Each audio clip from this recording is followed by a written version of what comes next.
दुनिया इस समय जिस तनाव के दौर से गुजर रही है उसमें कई विशेषज्ञ आशंका जता रहे हैं कि रूस और ब्रिटेन के बीच बढ़ती तल्खी हालात को और खतरनाक दिशा में धकेल सकते हैं।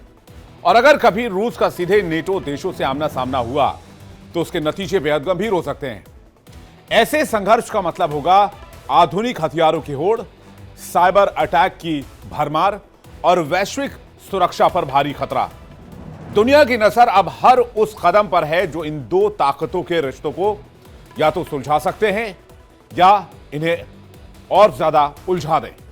उम्मीद यही है कि कूटनीति की राह खुली रहे और इंसानियत किसी संभावित तबाही से बच पाए।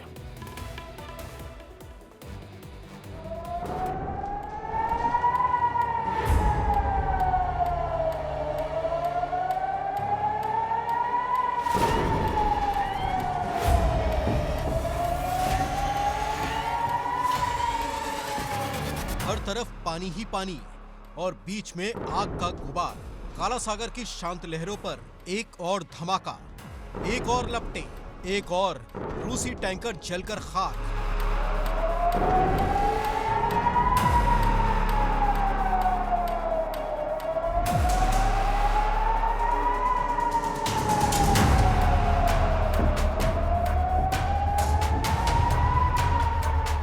सिर्फ 15 दिन में तीसरा रूसी ऑयल टैंकर ध्वस्त। किसने किया, कैसे किया, दुनिया पूछ रही है, लेकिन जवाब छिपा है।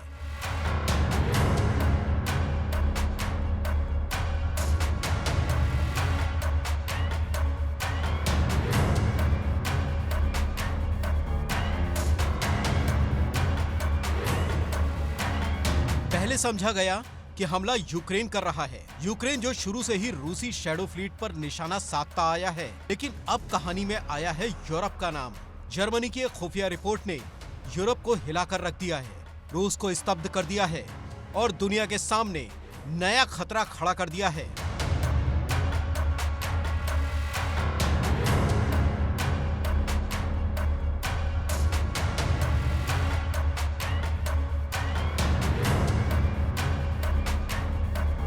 रिपोर्ट में दावा है कि अज्ञात ड्रोन जो यूरोप के ऊपर मंडरा रहे थे,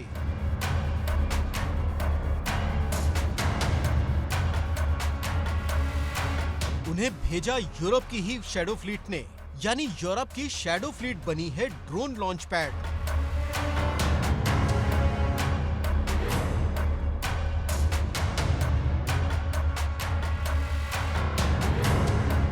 जरा सोचिए, यूरोप के कई देशों के ऊपर अनजान ड्रोन देखे जाते हैं, ट्रैक किया जाता है और पता चलता है कि ये ड्रोन किसी पोर्ट, किसी एयरबेस से नहीं बल्कि चलते हुए हवाई जहाज से उड़ाए गए थे और उन जहाजों का कनेक्शन यूरोप से है। यानी ये सीक्रेट ऑपरेशन, एक छुपी हुई जंग, एक silent warfare.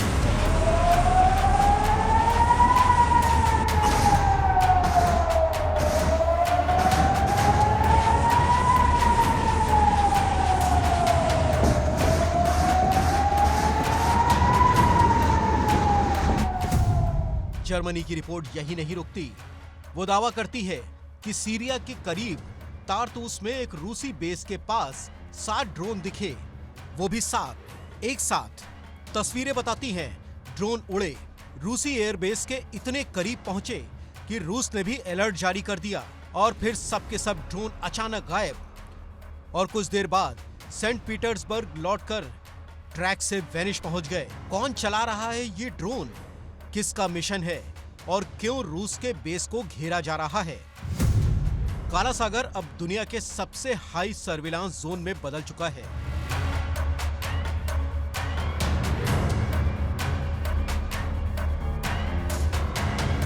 Satellite drone, worship, सब पर 24 घंटे नजर रखी जा रही है।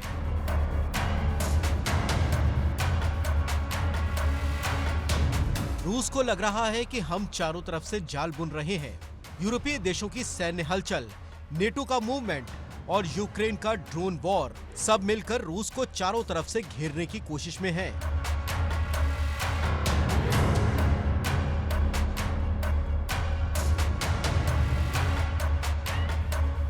लेकिन बड़ा सवाल, यूरोप खुद हमला क्यों नहीं करता?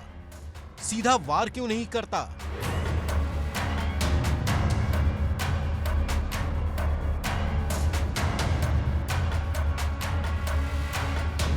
क्योंकि सबूतों की कमी है। यूरोप चाहे तो भी रूस पर सीधे हमला नहीं कर सकता, नेटो चाहे तो भी वार नहीं कर सकता, लेकिन यूक्रेन को हथियार देने से, ड्रोन सिस्टम देने से, टारगेटिंग डेटा देने से रूसी टैंकर पर वार संभव हो जाता है।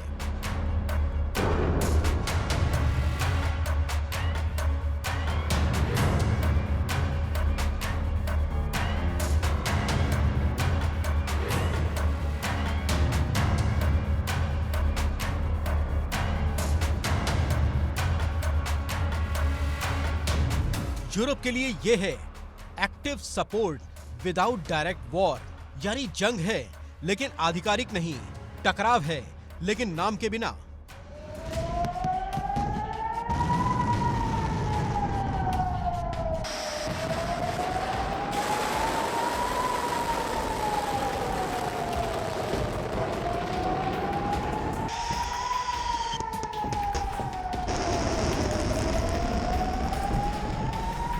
फ्रांस, ब्रिटेन, जर्मनी तीनों ने खुलकर कह दिया है कि रूस को रोकना है, रूस को झुकाना है और रूस को कमजोर करना अब पहला लक्ष्य है।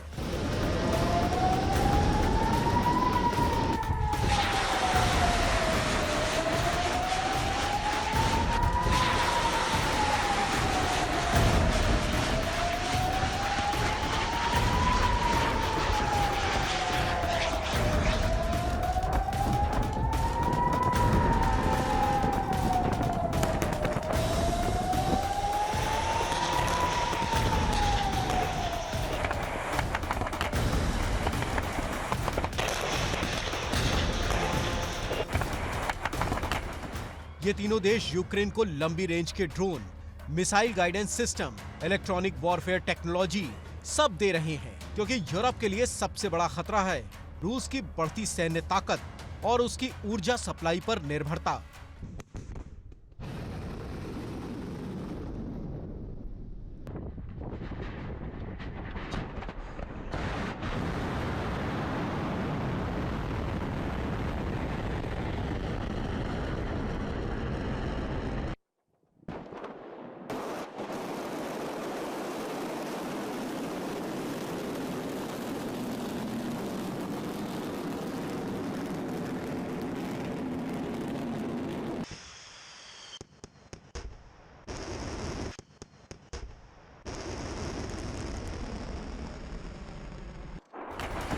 अब यूरोप चाहता है रूस की शैडो फ्लीट टूटे, उसकी तेल सप्लाई बाधित हो और उसकी कमाई घटे।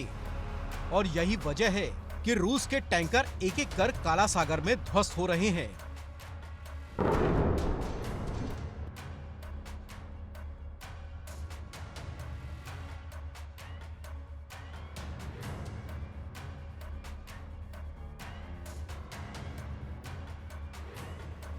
पंद्रह दिन, 3 बड़े टैंकर, ये बस यूक्रेन का ड्रोन ऑपरेशन नहीं, ये है कंबाइंड ऑपरेशन।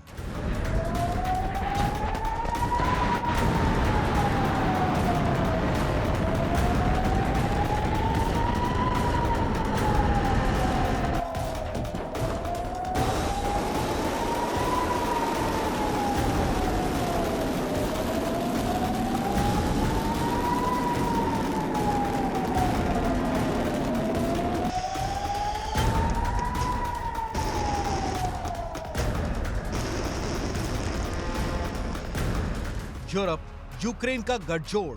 यूक्रेन वार करता है, यूरोप डेटा देता है, दुनिया इसे ग्रेस्कल वॉरफेयर कह रही है।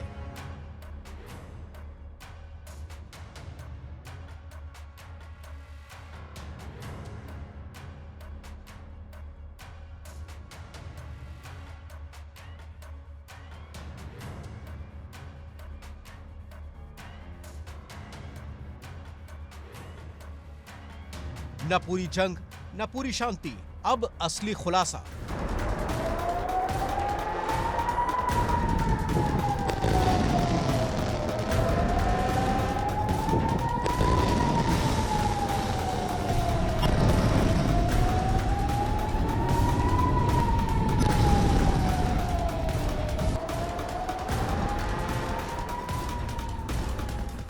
जर्मनी की रिपोर्ट कहती है यूरोप की शैडो फ्लीट रूसी टैंकर को रोकने के लिए एक्टिव रूप से ऑपरेट कर रही है। और ये सिर्फ रूस की शैडो फ्लीट नहीं रही, यूरोप ने भी बना ली है अपनी सीक्रेट मरीन फोर्स।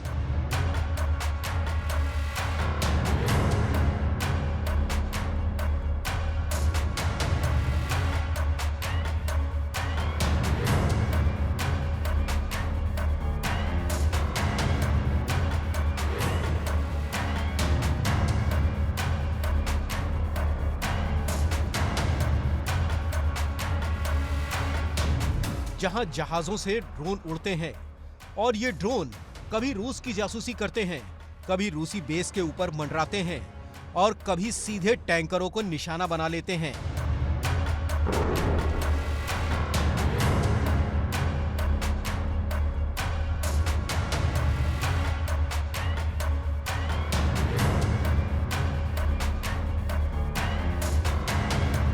और अब पहुंचते हैं सबसे बड़े सवाल पर कि क्या यूरोप और रूस में कोल्ड वॉर धीरे धीरे असली जंग में बदल रही है, क्योंकि हालात वैसे ही दिख रहे हैं।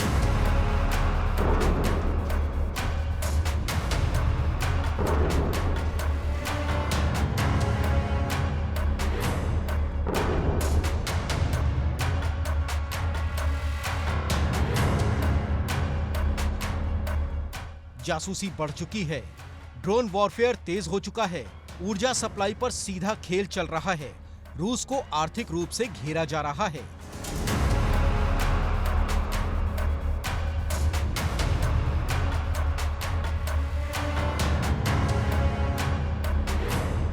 यूरोप सैन्य रूप से यूक्रेन के साथ खड़ा है और रूस वो इसे यूरोप की हाइब्रिड वॉर बता चुका है।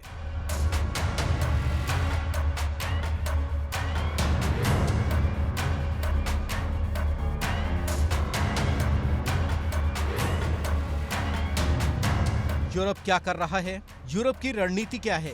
उत्तर में नेटो का विस्तार, जिसमें फिनलैंड और स्वीडन शामिल। रूस का पूरा नॉर्थ फ्रंट अब नेटो के घेरे में।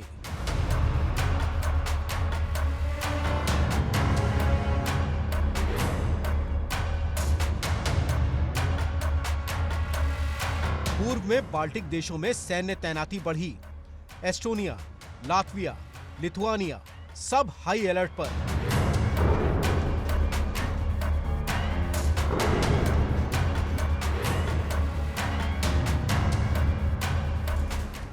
दक्षिण में काला सागर पर यूक्रेन का समर्थन, ड्रोन, मिसाइल, रडार सपोर्ट।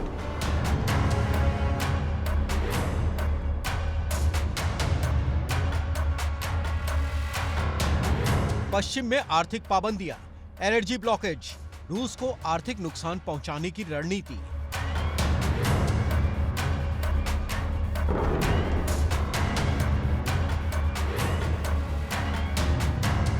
यानी यूरोप रूस को कहीं भी खुला मैदान नहीं दे रहा। क्या अब अगला कदम सीधा हमला होगा?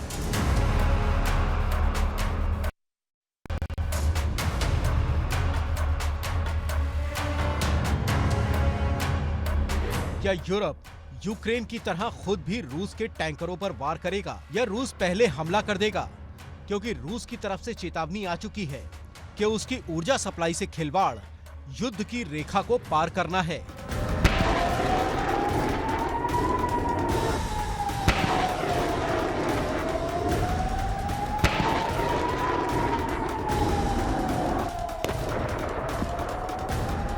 और ये चेतावनी, ये भाषा, ये हालात सब बताते हैं कि नई कोल्ड वॉर शुरू हो चुकी है।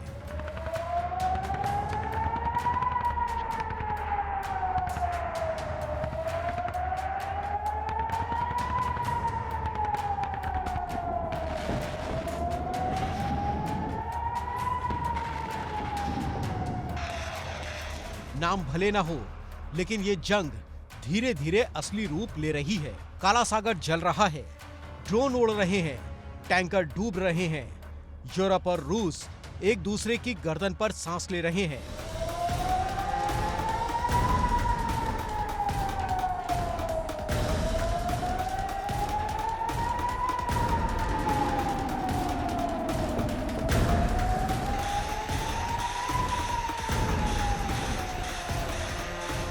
दुनिया की नजरें टिकी हैं, क्योंकि जहां तेल जलता है वहां से जंग की चिंगारी फूटती है। और ये चिंगारी क्या दुनिया को एक और बड़ी जंग की तरफ ले जा रही है?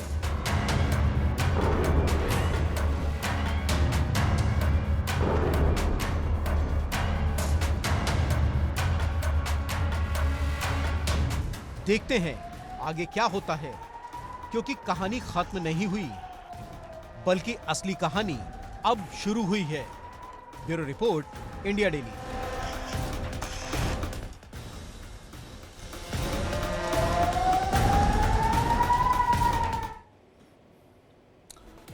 वहीं दूसरी तरफ अमेरिका के फाइटर जेट वेनेजुएला के आसमान में गरज रहे हैं और जमीन पर वेनेजुएला ने मिसाइलें तैनात कर दी हैं। तनाव चरम पर है। कैरेबियन के आसमान में अब बारूद की गंध महसूस की जा सकती है। वॉशिंगटन ने चेतावनी दी है, जबकि काराकस कह रहा है कि हमारी सुरक्षा की तैयारी है। सवाल बड़ा है, क्या यह महज मसल फ्लेक्सिंग है, पावर शो है, या आने वाले जंग की एक बड़ी आहट है? दोनों तरफ सेनाएं अलर्ट पर हैं, नजरें रेडार पर जमी हुई हैं। एक चूक और दुनिया जंग की एक नई दहलीज पर पहुंच सकती है। तो क्या अमेरिका वेनेजुएला सीधे टकराएंगे? आसमान में उड़ाने, जमीन पर तैयारियां, दुनिया सब कुछ सांस थाम के देख रही है कि आगे क्या होगा।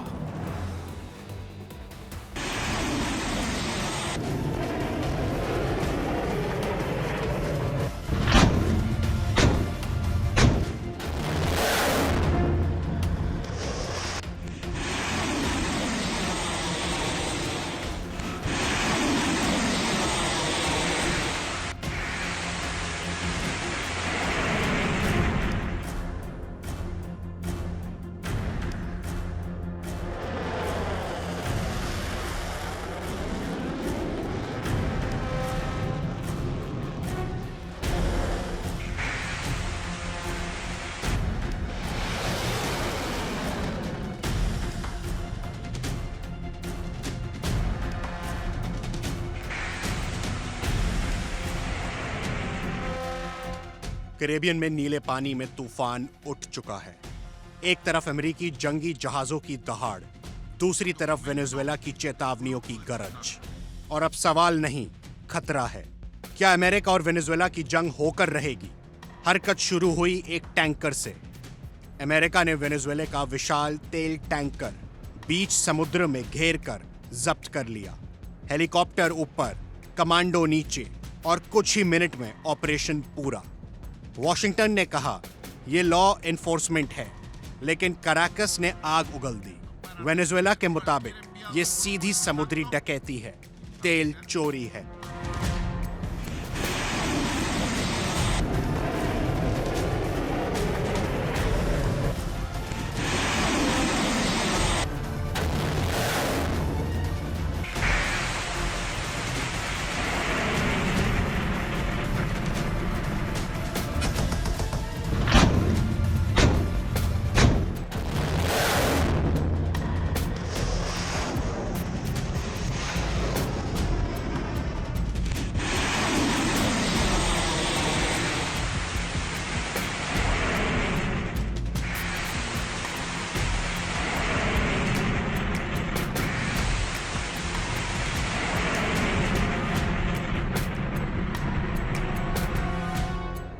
अमेरिका का आरोप, वेनेजुएला का तेल सिर्फ तेल नहीं, नार्को नेटवर्क को फंड करता है। उधर वेनेजुएला कह रहा, अमेरिका का मकसद सिर्फ एक है, हमारी संपदा हड़पना। कैरेबियन अब कूटनीति का नहीं, सैन्य शक्ति का रण क्षेत्र बन गया है। अमेरिका ने सबसे advance aircraft carrier USS Gerald force तैनात कर दिया। दूसरी ओर वेनेजुएला ने सेना को हाई अलर्ट पर रख दिया है।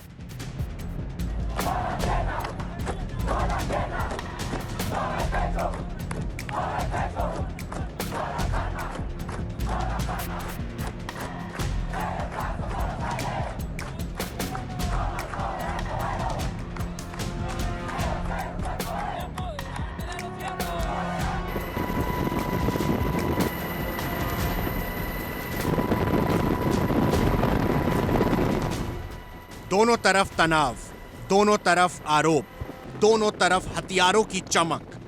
विशेषज्ञ कह रहे ये टैंकर महज बहाना था, ट्रिगर पॉइंट था, ये अगला कदम है। समुद्र में कोई छोटी चिंगारी और पूरा पश्चिमी गोलार्ध भड़क सकता है।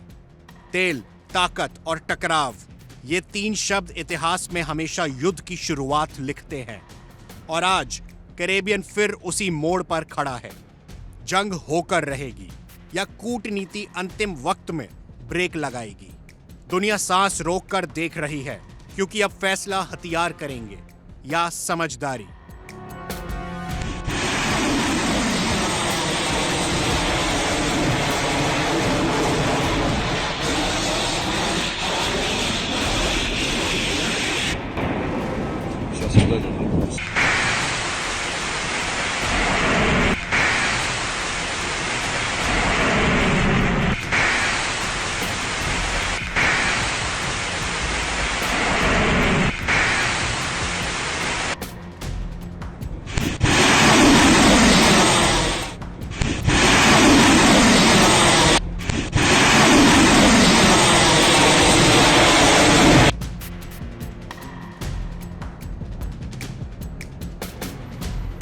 पानी में चलता एक विशाल जहाज, ऊपर मंडराता अमेरिकी हेलीकॉप्टर और कुछ ही सेकंड बाद अमेरिकी सैनिकों की भारी तैनाती। कैरेबियन के नीले पानी में अचानक यह दृश्य दुनिया को चौंका गया, क्योंकि यह कोई आम जहाज नहीं था। यह था वेनेजुएला का तेल टैंकर और इसे अमेरिका ने जब्त कर लिया। जैसे ही खबर बाहर आई, वेनेजुएला भड़क उठा और राष्ट्रपति निकोलस मादुरो ने चील की तरह चीखकर दुनिया को बताया, जरूरत पड़ी तो हम उत्तरी अमेरिका साम्राज्य के दांत तोड़ देंगे। ये बयान सिर्फ गुस्सा नहीं, एक चेतावनी थी। अमेरिका वेनेजुएला का पुराना तनाव अब जिस लेवल पर जा पहुंचा है, वो सीधे सीधे युद्ध के हालात बना रहा है।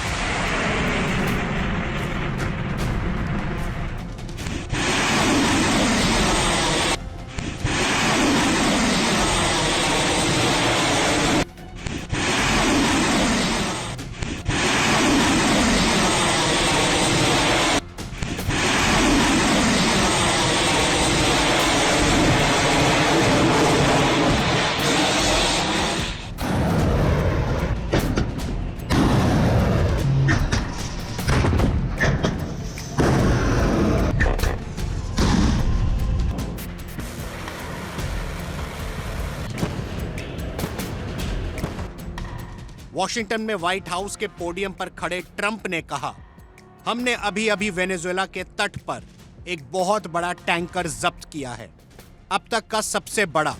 ट्रंप ने यह भी कहा, यह अच्छे कारण से हुआ है, लेकिन कारण क्या था? किस कानून के तहत कार्रवाई हुई? टैंकर पर क्या था? कहा जा रहा था, ट्रंप ने इन सवालों पर पूर्ण विराम लगा दिया।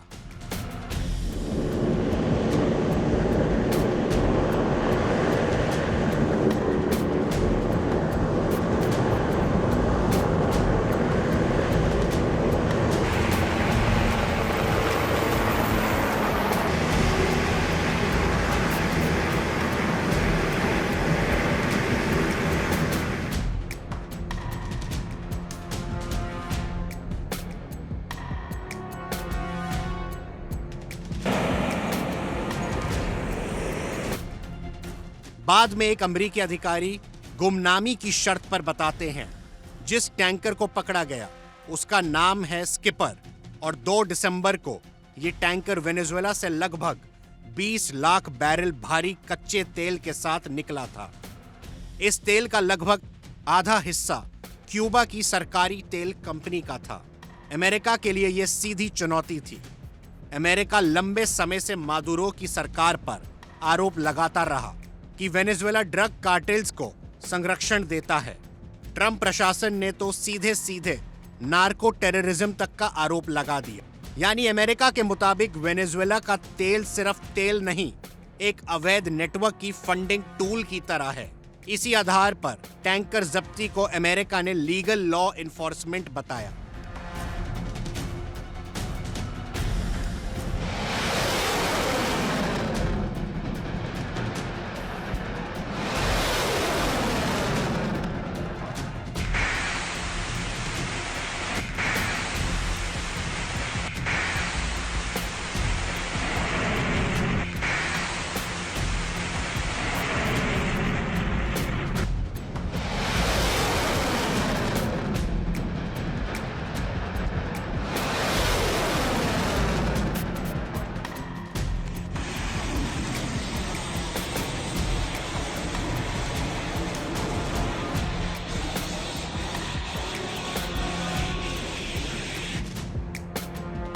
अमेरिकी नौसेना का सबसे advance aircraft carrier USS Gerald R Ford Caribbean में तैनात है। उसी से हेलीकॉप्टर उड़ा, कमांडो उतरे और पूरे ऑपरेशन को स्ट्राइक की तरह अंजाम दिया गया। यह सामान्य कार्रवाई नहीं, पावर शो था, एक संदेश था।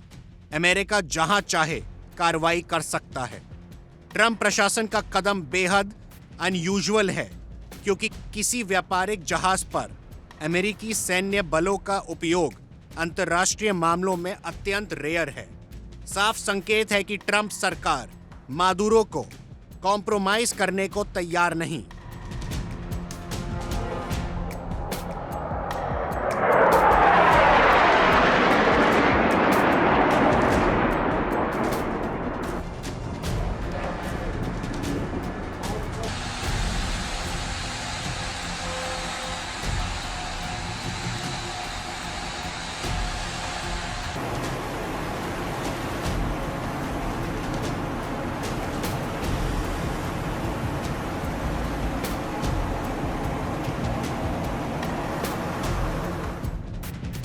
जैसे ही वेनेजुएला को खबर मिली, सरकार ने तुरंत बयान जारी किया। यह साफ सुथरी चोरी है, यह अंतर्राष्ट्रीय समुद्री डकैती है। अमेरिका की असली मंशा हमारा तेल है। इसके बाद मादुरो का बयान एक ज्वालामुखी की तरह फूटा। हम अमेरिका के दांत तोड़ सकते हैं, हम तैयार हैं। कूटनीतिक भाषा में ये सबसे कठोर शब्द माने जाते हैं। Una moneda latinoamericana y caribeña.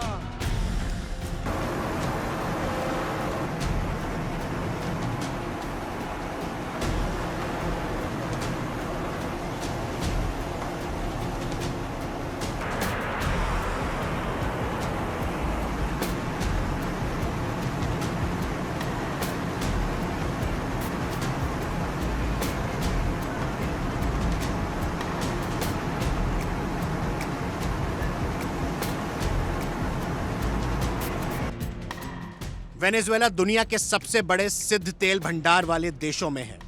हर दिन लगभग 10 लाख बैरल उत्पादन और देश की पूरी अर्थव्यवस्था राज्य तेल कंपनी PDVSA पर टिकी है। अमेरिका का कहना है मादुरो इसी तेल को शेल कंपनियों के नेटवर्क से ब्लैक मार्केट में भेजता है। ये टैंकर अपनी लोकेशन छुपाते हैं, समुद्र के बीच में तेल की सीक्रेट हैंडओवरिंग करते हैं। अमेरिका इसे स्मगल्ड एनर्जी रूट बताता है।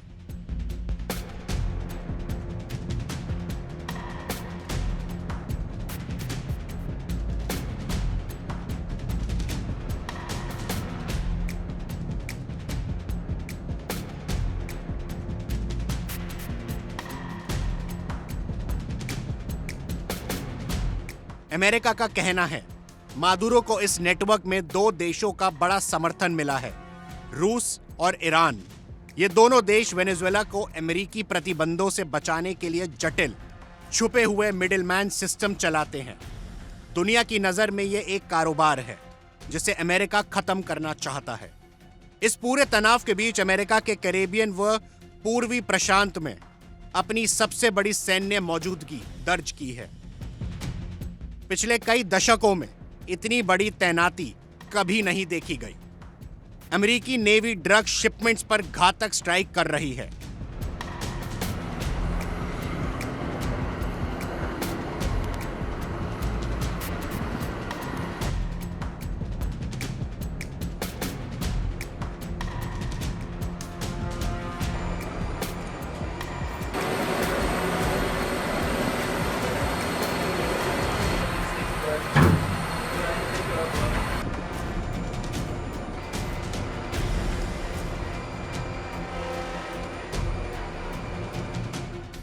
लेकिन दुनिया जानती है इस खेल के पीछे छुपा है ऊर्जा और सत्ता का संघर्ष। टैंकर जब्त होने से तनाव चरम पर पहुंच चुका है। अमेरिका का कहना तेल हम रख लेंगे, वेनेजुएला का कहना ये चोरी है। अब सवाल है क्या ये मामला अगला कदम मिलिट्री एक्शन ले सकता है, क्योंकि अमेरिका युद्धपोत भेज चुका है। वेनेजुएला सेना को अलर्ट कर चुका है। दुनिया दोनों के बयानों से दहशत में है। विशेषज्ञों का कहना है ये सिर्फ टैंकर नहीं एक ट्रिगर पॉइंट है। इतिहास गवाह है, जहां तेल और शक्ति टकराते हैं वहीं से युद्ध की चिंगारी उठती है। क्योंकि अमेरिका का संदेश साफ, हम मादुरो को हर कीमत पर रोकेंगे, और मादुरो का जवाब भी साफ, हम लड़ेंगे, अपनी संपदा की रक्षा करेंगे। अब दोनों देशों के बीच सिर्फ बयान नहीं, नौसैनिक शक्ति भी आमने सामने है।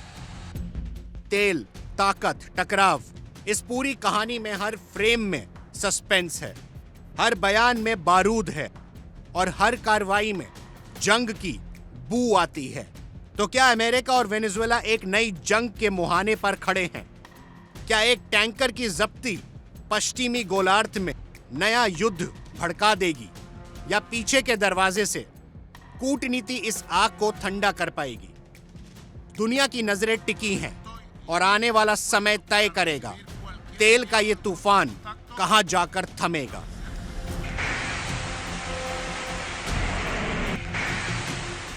Bureau report, India daily.